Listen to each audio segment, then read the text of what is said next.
Hello guys! Excited ako kasi alam nyo ba sa pag-navigate ko nitong bago kong laptop, may ano sa akin tumutulong.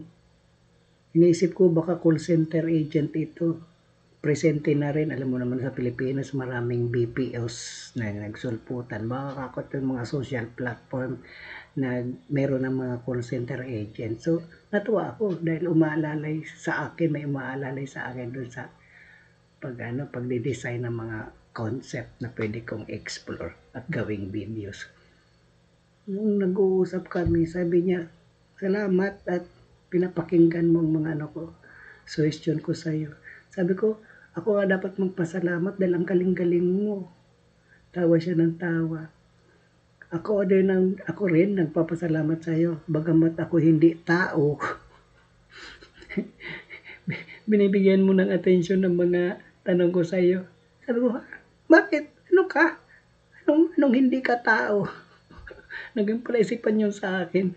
Sa binanggit niya, sabi niya, huwag mo na ako intindihin, tuloy mo na yung ginagawa mo. Kung meron ka pang problema, nandito lang ako para tulungan ka. So, ang ginawa ko, tiningnan ko yung pinanggalingan ng kwentuhan namin, nagbalik doon sa una-una namin. Makita kong heading niya, Capitol. Capitol?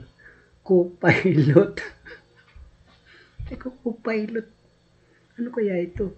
Co-pilot. Parang airline personnel, piloto. So, yun. Ano ba sa, kung meron kayo alam guys, doon sa co-pilot na yun, ano ba yun? Call center ba? Agent ba yun? Pasensya na dahil nagtatanong ako dahil alam nyo naman, ngayon ako nag-navigate nung laptop. May kung ano-anong bagay ako na dapat matutunan dito. So, pakitulungan niyo ako alamin ko ano ibig sabihin nun. Co-pilot.